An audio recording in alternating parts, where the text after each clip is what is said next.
Hey, look, before we get into your journey, because obviously I know that story and I want a lot of kids used to have that same dream to hear it. But in addition to that, I know what playing overseas and actually you went NBA overseas. You went a lot of different places, but I know coaching and coming up with some of them youngins, they scoff at that overseas challenge or hey they too good for that. What do you say to young men that had that type of mentality? Um, Man, overseas it's not easy. It's hard. You know, that first job might not be what you want. You may think in your mind that, damn, I get this contract, it's not what I want it to be, and I could probably make more money from working or going to trade school, this, that, and the third. Put all that to the game. That's how much I love the game.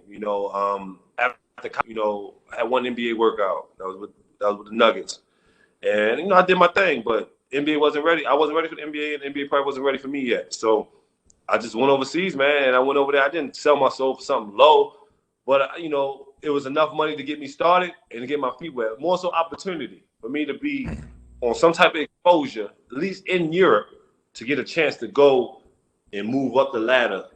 And through my career, I moved the ladder pretty fast. I played 2 years of pretty much low tier Europe basketball. Then I went straight to the high level in Europe, and I've been there ever since. So um, it's not easy to do. You got to bet on yourself, just like anything else. It's just like, what I'm saying? Like, you look at it as if you're investing in properties or whatever, you're gonna take some hits, you're gonna take some losses. You know what I'm saying? But at the end of the Hmm. day, man, you bet on yourself, man. The biggest thing it can happen for you. It can all work out for you for sure. My God, my God. Now, tell us a little bit about that Jersey journey. I know you're in Jerusalem. You actually won a Euro Cup League game last night. So good luck there. But many don't Yeah. understand that grind, that patience you had, that perseverance you had to have. Can you just step through that journey a little bit after you left Baltimore, after you left Emerson? Yeah, so after I left Emerson, I went to JUCO in Texas. So that was my first time I had to bet on myself. So I've been doing this for a minute, betting on myself for a minute. So Hmm. JUCO, that's Texas. Go down there, South Plains Community College. First year was a little bit of a struggle. We didn't play so well. We had a lot of different guys, and normal freshman year.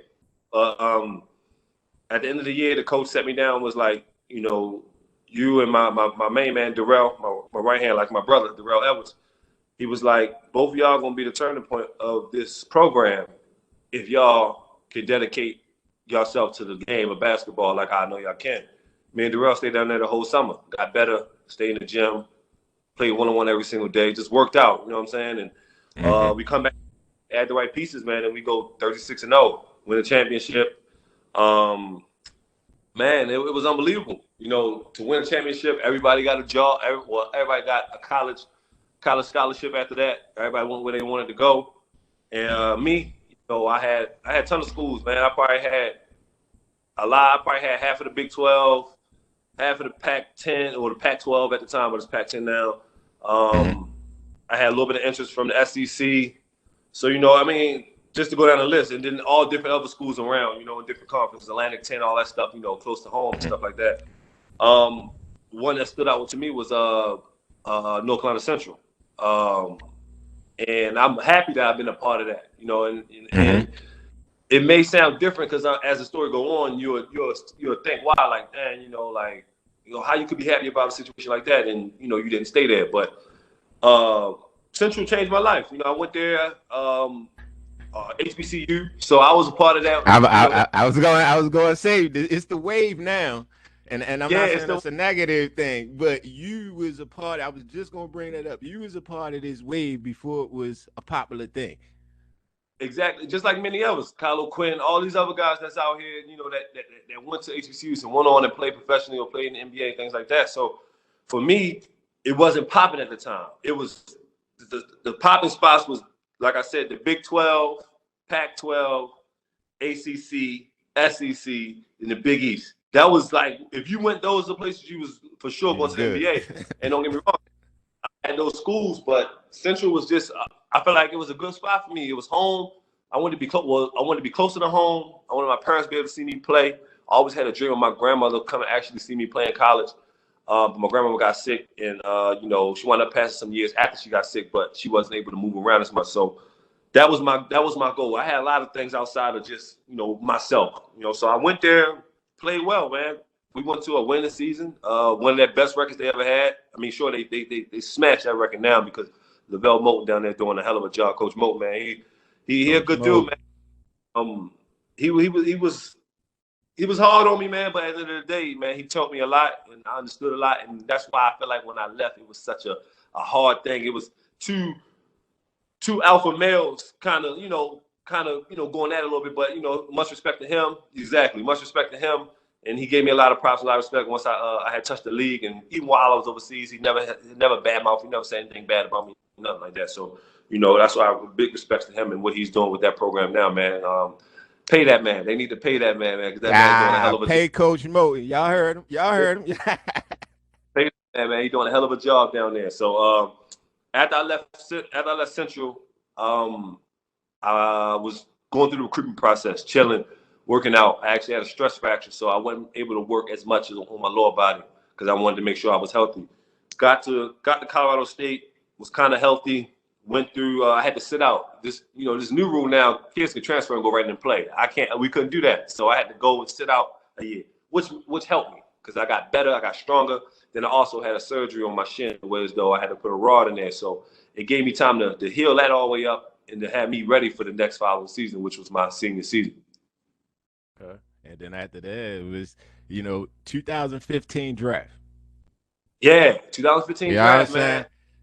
Yeah, undrafted. I watched the draft. I watched the whole draft. Nobody. My family couldn't watch it because they was disappointed, and I told them not to be disappointed because at the end of the day, I told them I'm like I didn't do much. I didn't do anything to be. Not saying I'm not an NBA player, but I didn't do nothing to catch scouts' eyes for me to be in the NBA. Don't get me wrong. I averaged 13, 14 points in the Mountain West and played well at Colorado State. At one point in time at Colorado State, we was start the season off non-conference playing good teams and good conferences and things like that. We was 14-0. It was just us in Kentucky. You know what I'm saying? So we had some notoriety. We was top, we was in the top 25 and things like that. But, just sometimes it don't work in your favor like that. So I didn't have that buzz. But Coach Leonard Perry, Coach Larry Stacy, and Coach Ross Hodge, both of those guys, all three of those guys kind of, make sure they push me in the right direction to Coach Steve Barnes. I can't forget him. Coach Steve Barnes was also on the staff too. So they pushed me in the right direction to be successful along with my teammates. We pushed each other every day. We had one of the best records in Colorado State's history. Again, came up short in the Mountain West tournament. Got snubbed on the NCAA tournament. We was 27-9. We should have made the tournament. We wound up going to NIT. That getting snubbed spilled over to the NIT. We got bucket first round, even though we had home court advantage. So now my college career is done. So now we sitting in, I want to say March, April. We sitting around about like a month later from now. We're sitting there and I'm kind of figuring out what I'm doing. I'm thinking through agents and trying to figure out what I want to do. I signed with Justin Haynes out of Worldwide Sports. He told me, he was like, look, I can't promise you the world. I can't promise you that I'm going to do this, I'm going to do that, but I'm going to make sure that you play professional basketball. And my job is to promote you in the best way you can. And your job is to go out there and do your job and give me fuel to help promote you. So we came up with this first job to go to Belgium. In Belgium, Limburg United in Belgium. And that was my first rodeo of being overseas. Now, how did you like that? And I'm cutting you off right there for a reason because actually, what I do in technology, my job actually is headquartered. One of the headquarters was in Belgium. So when I first started, that was a culture shock. That was a big culture shock going from America to Belgium, and the food was different. Eating a hamburger, it tastes totally different. It's like I don't want no more beef when I come back home. Facts. Yeah, man. Belgium was different, man. At the time, I had a girl, so that made it easier. She went with me, and we was together over there, and we kind of helped each other get through it. But also, that's when your vets come in. As a rookie, that's when your vets come in. They kind of coach you through those rough times and those rough moments. invite you over the house, have you over for meals and things like that. I mean, as far as money wise, it wasn't what I wanted, but it was a start. Like I said, Mm-hmm. went there, played okay, was playing behind a local, which was, now you deal with politics all through this game, no matter whether it's AAU, high school, college, or the pros. So, I was playing behind a local, and he was talented, but of course, me being a competitor where we come from, I feel like I'm the best. So, Yeah, yeah. always just compete for minutes. But I made my mark. I made my role there. We make it to the semifinals, get bumped. Now, now I'm sitting here wondering what I'm going to do next. My agency runs an overseas camp in Las Vegas at the same time that the summer league is going. I told my Okay. agent that summer when I did it, I said, by next summer, so mind you, just the summer before I go to Germany, I said by next summer, by 2 summers from now, I'm going to be playing in the summer league. And he was like, let's make it happen. I'm like, all right, bet. So I go to Germany, a little bit more money, better situation, more respected league. The German league is real high level. They got really good teams there. They got Munich, team called Bamberg that was there. Both of those Yeah. guys was EuroLeague. So it was a great situation. Euro Cup Mm-hmm. teams there, all that. So go there preseason. Turned my shoulder all up. Had to get surgery in my right shoulder. So now the more trouble set in. You worried. You don't know if you're gonna be the same. You're away from family. Things this, that, and the third. So I get the surgery done. Shoulder heals up. I come back. I shoot 45% from three. Average 12 points. We didn't win as many games as we should, but individually I played well, and that got me noticed by a legendary coach, David Black. Oh, So okay. yeah. So now getting interest from him and his club in Turkey, now that's a giant step. Now you're talking about 110% increase in my salary and things like that. That is. And what I'm saying? Now you're making money. Now I'm making money with so I can help myself, help my family, put myself in a position to life after basketball. So Now, real quick, Stan, how long did that take? Because that sounds like 2 years, maybe 3 years of groundwork. two, 2 years massive groundwork, and then now you get to an opportunity where now it just resets itself, right? I put in work at the lower levels, and I'm respected there. But now it resets itself. Now I'm at a higher level. Now I'm playing along with guys that, and when I was in JUCO, when I was at Central for a year, I'm watching guys play on TV. Scotty Wilbeckins, Okay. Juwan John, Michael Eriks, the James Bell who played at Villanova. So all these guys I watched on TV. Now I'm playing with these guys on the same European team, and our team I is think so stacked. my bad, my bad, real quick, because I think you say something real another gem in there. Just that reset, right?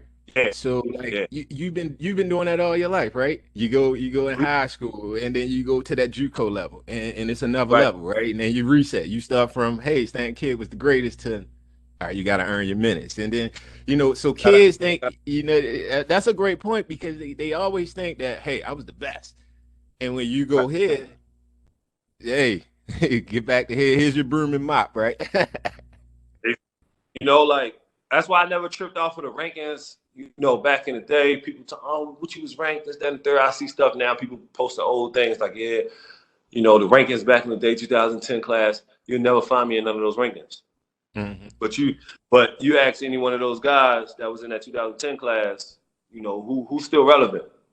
Out of my class, there's only Yeah, a handful that's still NBA. You know, real. and one of them from my hometown. That's Will Barton. That's You know what well. I'm saying? Yeah, That's yeah, yeah. what I'm saying. So it's not about where you start. It's about where you finish and how consistent you can stay. And Hmm. one of these that didn't change the love that I was getting from people at home or people see me because I love when people or like I go play and pick up or I may go up Emerson and I'll go work out with the kids up there and that's everybody's dream. You hit NBA, you hit NBA. Like you asked me 15 years ago, tell me come to the gym, I got this pro hoop up here. Oh, where he play at? Oh, he playing Lithuania or something like that. And I'm like, I ain't worried about him. Where the NBA do that? You know what I'm saying? Yeah, That's yeah, just yeah. normal. normal. But now the overseas life is being respected because it's so tapped into. You got legends that play overseas, like the Malcolm Delaney's, the Dante Drake, Dante Green played in the NBA, then played overseas. You got all these guys that played at a high level in Europe, and it's getting a lot more exposure now. And I'm reaping the benefits of it because I'm coming up behind them. So they put in the groundwork. So now I'm getting the benefits from it. So, like I said, playing for the legendary coach David Blatt, that changed my life. I had to earn my respect from him. I didn't play the first 9 games in Turkish League. In Euro Cup, I only played like 3 or 4 minutes. So I had to grind. I had to grind to earn it. When I got my opportunity, I killed my first ever game in Turkish League, and David never set me out of rotation ever again. I played the rest of the season. Sometimes I started, sometimes I came on the bench, sometimes I played a little less, but I always had a significant role. And what I found that what means the most is who's on the floor in that fourth quarter when it's crunch time. I always found myself on the floor when it's crunch time. Never felt, unless I was in foul trouble, but other than that, I always found myself on the floor in crunch time.